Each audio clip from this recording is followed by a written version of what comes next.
किसी बात पर पति और पत्नी के बीच में विवाद हो जाता है, जबकि उन्होंने साथ साथ जीने की 7 जन्मों तक साथ रहने की कस्में भी खाई थी। लेकिन विवाद कुछ इस तरह से बढ़ता है कि पति अलग रास्ते चला जाता है और पत्नी अलग रास्ते चली जाती है। पत्नी जाती है तो साथ अपनी बेटी लेकर चली जाती है और पति जब अलग होता है तो बेटा अपने साथ लेकर चला जाता है। लेकिन तय ये होता है कि जब बच्चों का मिलने का मन करेगा तो आराम से मिल लिया करेंगे। ऐसे ही करते करते जब बेटी का मन करता था मिलने का तो अपने पिता से मिलने के लिए चली आया करती थी। लेकिन इस बीच में 1 महीने से ज्यादा का वक्त हो चला था। आखिरकार पिता ने अपनी बेटी से मिलने की इच्छा जाहिर की। बेटी मिलने जरूर आती है लेकिन बड़ी उदास थी, बहुत परेशान हो रही थी। तभी पिता को अपनी बेटी की उदासी देखी नहीं जा रही थी। अपनी इस बेटी से कहते हैं कि बेटा, मैं नहीं चाहता कि तुम्हारे चेहरे पर कोई किसी तरह की उदासी हो। मैं नहीं चाहता कि तुम्हारी माँ से मैं दूर रहूं। मैं नहीं चाहता कि मैं तुम्हारे भाई को तुमसे दूर रखूं।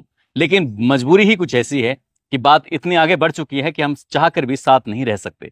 जब आप अपनी बेटी की उस उदासी को दूर करने के लिए उससे अपने मन की बातें कर रहा था, बेटी रोने लगती है। बेटी कहती है कि मैं माँ के साथ नहीं रहना चाहती, उनसे बात नहीं करना चाहती, उनसे दूर रहना चाहती हूँ। लेकिन ये पिता को लग रहा था कि शायद वो बाप से दूर रहना चाहती है। जब पिता ने ये बात सुनी तो पिता उसके और थोड़ा करीब बैठते हैं, उससे अपने दिल की बात करते हैं, उसकी दिल की बातें सुनते हैं। और बात सुनते सुनते जब पिता ने जो सुना, पिता की आंखों से जब आंसू गिरने शुरू होते हैं तो यकीन नहीं हो रहा था कि उसकी माँ ने उसके साथ ऐसा क्यों किया, क्यों नहीं किया।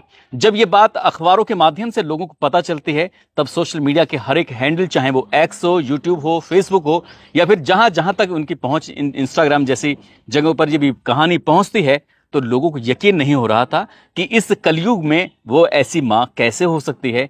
जिससे कहते हैं कि बच्चों के लिए तो लोग क्या कुछ नहीं कर जाते, लेकिन माँ ने पता नहीं कौन सा स्वार्थ पूरा करने के लिए अपनी ही उस बेटी के साथ जो किया वो वाकई बहुत भयानक होता है।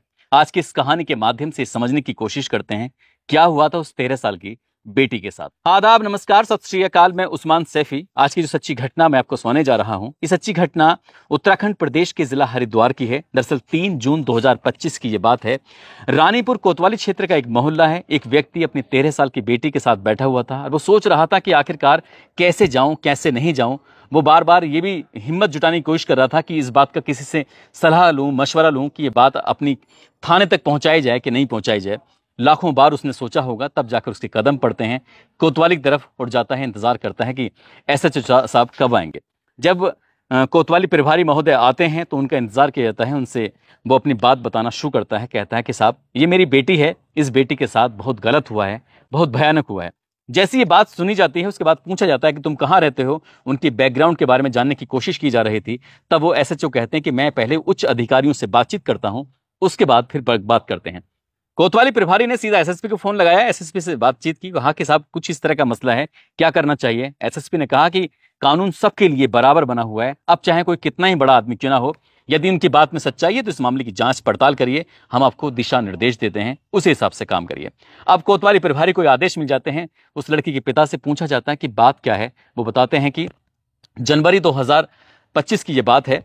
13 साल की उनकी बेटी जो कि अपनी माँ के साथ रहती है, उनकी माँ ने कहा कि हम लोग घूमने के लिए कहीं जा रहे हैं, जो कि भेल स्टेडियम है, वहाँ घूमने के लिए चल रहे हैं। कार में बैठते हैं और कार में बैठ के जब चल रहे थे तो उस कार के अंदर 2 और सदस्य बैठे होते। एक का नाम होता है सुमित पटवाल, जो उस लड़की, जो 13 साल की लड़की है, उसकी माँ का प्रेमी होता है, जो कि न्यू कैनाल कॉलोनी बहादुराबाद का रहने वाला होता है। साथ ही एक और लड़का होता है जो प्रेमी का दोस्त होता है, नाम उसका शुभम होता है। गांव अमर सिंह, मवाना, थाना परिषदगढ़, मेरठ, उत्तर प्रदेश का रहने वाला होता है। अब ये दोनों बैठे हुए हैं, लड़की पीछे बैठ जाती है इनके साथ और वो दोनों उस लड़की के साथ गंदी हरकत करने लगते हैं। वो लड़की शुरुआत में तो समझ नहीं पा रही थी कि आखिरकार ये हो क्या रहा है। तब उस दोनों ने, उन भेड़ियों ने उस 13 साल की लड़की को नोचना शुरू किया है। वो रो रही थी, चीख रही थी, चिल्ला रही थी, लेकिन माँ के कानों तक उस बेटी की चीखने चिल्लाने की कोई आवाज नहीं आ रही थी। माँ आराम से अपनी आंखों के सामने ही अपनी बेटी की आबरू लुटते हुए देख रही थी और वो दोनों दरिंदे उस 13 साल की लड़की का बलात्कार कर रहे थे। सामूहिक बलात्कार करने के बाद यहां से कहानी आगे बढ़ जाती है। और यही नहीं, ये लड़की कुछ दिन के बाद ये हरिद्वार और वृंदावन, आगरा ऐसी जगहों पर भी घूमती है। कई जगहों पर इस लड़की के साथ ऐसे ही सामूहिक दुष्कर्म होता है, बलात्कार होता है। और ये लड़की जब पहले तो बड़ी खिलखिलाती थी, हंसती थी, माँ से भी बात करती थी, पिता से बात करती थी, भाई से बात करती थी। लेकिन जनवरी 2025 के बाद जो इसके साथ वाकया होता है, उसके बाद इसके चेहरे की हंसी कहीं ना कहीं गायब हो चुकी थी। पहले खुशी खुशी अपने पापा से मिलने जरूर जाती थी, लेकिन अब काफी वक्त से अपने पापा के पास जा नहीं पा रही थी। आखिरकार जब इसके साथ ये ऐसा हो जाएगा उसने कभी सोचा नहीं था। अपने पिताजी को पूरी कहानी सुनाई जाती है और एसएसपी के आदेश के बाद फिर इस कहानी पर एफआईआर दर्ज की जाती है। और एफआईआर जब होती है कोतवाली रानीपुर में धारा 70/2, 351/3, 3/5, 3/क, 4/2, 5/1, 6, 16/17 पोक्सो एक्ट की धाराओं में मुकदमा दर्ज कर लिया जाता है। और मुकदमा दर्ज होने के बाद अब इस मामले की जांच पड़ताल शुरू हो जाती है। आखिरकार लड़की का सबसे पहले मेडिकल कराया जाता है और मेडिकल जब उसकी रिपोर्ट आती है तो उसको देखकर बड़ा आश्चर्य हो रहा था। जो लड़की ने बोला था उस बात की कहीं ना कहीं पुष्टि हो रही थी, यानी कि उसके साथ कोई ना कोई बहुत भयानक रूप में गंदा काम जरूर हुआ था। आखिरकार पुलिस ने इस लड़की के 164 के बयान कराते हैं, मजिस्ट्रेट के सामने बयान होते हैं। पहले कहानी उस लड़की ने अपने पिता को सुनाई थी, वही कहानी उसने एसएचओ को सुनाई और तीसरी बार वो कहानी मजिस्ट्रेट के सामने सुनाई जाती है। आखिरकार इन दोनों जो दरिंदे थे उन दरिंदों को भी गिरफ्तार करने के लिए दबिशें देनी शुरू की जाती हैं। साथ ही मां को भी हिरासत में लिया जाता है। मां भी हिरासत में आ जाती है और उसका प्रेमी सुमित पटवाल भी हिरासत में आ जाता है और 24 घंटे का समय लगता है उस शुभम को गिरफ्तार करने में, जो कि उत्तर प्रदेश के मेरठ के शाहपुर से आखिरकार उसको भी गिरफ्तार कर लिया जाता है। मीडिया के सामने ये कहानी आती है। हालांकि पुलिस इस मामले की जांच पड़ताल करने में जुट जाती है कि आखिरकार इसमें और कितने पहलू हैं और कितनी बातें ऐसी हैं जो छुपी हुई हैं जिनको सामने लाना जरूरी है ताकि मां को, उन दो दरिंदों को सजा मिल सके।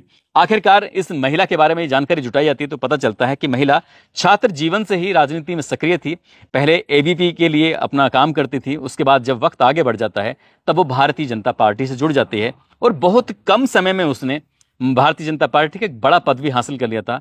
फरवरी 2023 में एक बड़े पद पर वो आसीन हो जाती है।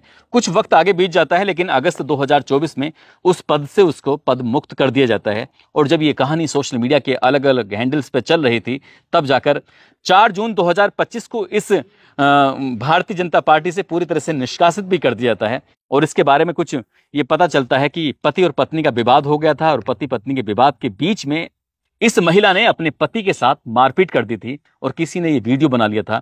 ऐसा एक अखबार के माध्यम से, ऐसा एक वेबसाइट के माध्यम से मैंने पढ़ने की कोशिश की तो पता चलता है कि इसने अपने पति के साथ मारपीट की। वो वीडियो सोशल मीडिया पर वायरल हो जाता है।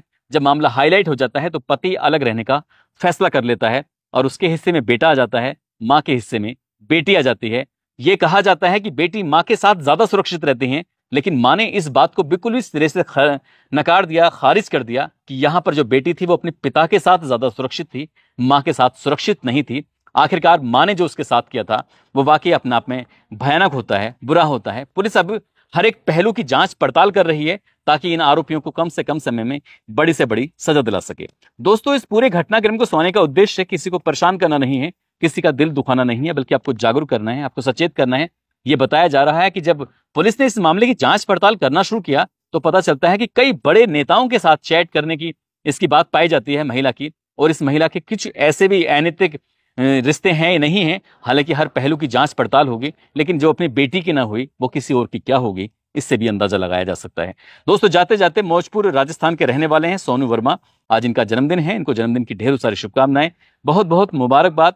कुछ लोगों ने नाम लेने की अपील की है, जिसमें अभिषेक दुबे असम से हैं, राजीव कुमार, जौनपुर से संजय कुमार, सुचिता देवी, धनबाद से राजा कुरैशी हैं, प्रयागराज से उत्तम लाल, अशोक दुबे, दिल्ली से मुकेश पांडे, शहबाज अनवर, रजनी, अफरोज खान, आराध्या, हर्षिका, सरताज रजा, प्रदीप गुप्ता, आशीष यदुवंशी दिल्ली से, अनूप सिंह सीतापुर से, मुश्ताक अली राजस्थान से, झारखंड से वसीम खान, बिहार से दिलशाद शाह, राजकुमार शाहनी, गौरव कुमार। आप सब लोग अपना ख्याल रखें, सुरक्षित रहें। जय हिंद, जय भारत।